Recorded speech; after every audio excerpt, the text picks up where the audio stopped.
بسم اللہ الرحمن الرحیم۔ حکیم لقمان کی اپنے بیٹوں کو 25 اہم نصیحتیں۔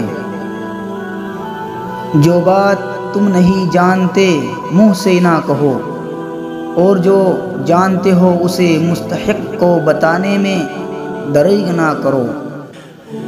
جاہل لوگوں سے کم ملو، ورنہ وہ تجھے بھی جاہل بنا دیں گے۔ دوست سے راز کی بات مت کہو، ہو سکتا ہے کل وہ تمہارا دشمن بن جائے۔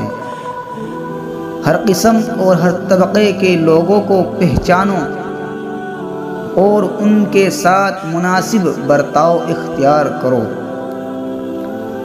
دوستوں کا امتحان فائدہ اور نقصان دونوں حالتوں میں کرو۔ زبان کے شر سے محفوظ رہنا چاہتے ہو تو خاموش رہا کرو۔ عقل مندوں کی صحبت اختیار کرو، یہ مشکل وقت میں تیری مدد کریں گے۔ کسی کو لوگوں کے سامنے شرمندہ مت کرو۔ جوانی میں ایسے کام کرو جو دین اور دنیا دونوں میں مفید ثابت ہو۔ اپنے سے بڑوں کے ساتھ مزاح اور خوش طبعی نہ کرو۔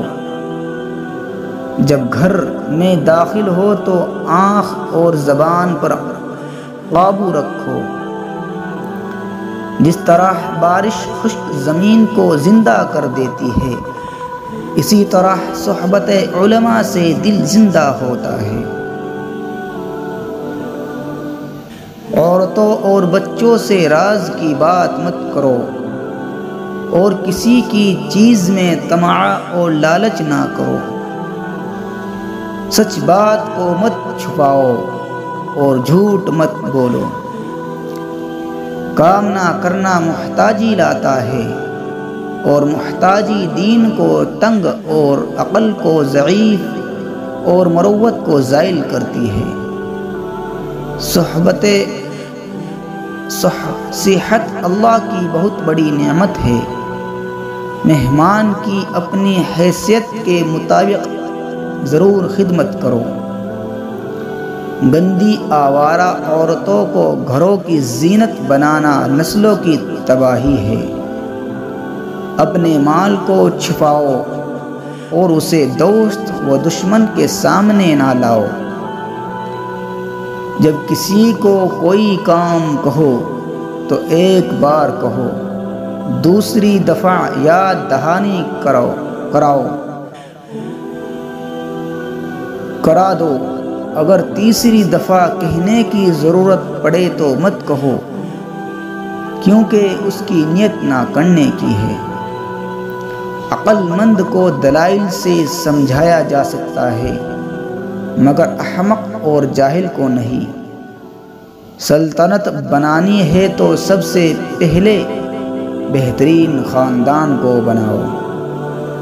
بچوں کی پرورش اور تربیت آسائشات، عیش و عشرت اور دولت سے نہیں ہوتی، بلکہ حسب و نسل، پردے دار اور دینی ماں ان کی پرورش اور تربیت کرتی ہے۔ احمق اور بیوقوف شخص سے بحث نہیں اجتناب کیا جاتا ہے۔ دوستوں کے انتخاب میں ہمیشہ محتاط رہو۔ گھر کے بعد تمہاری تربیت وہ کرتے ہیں۔ الفاظ کا چناؤ شخصیت کی عکاسی کرتا ہے۔ عادات، حرکات اور ماحول کسی شخص کی پسند اور ناپسند کی عکاسی کرتا ہے۔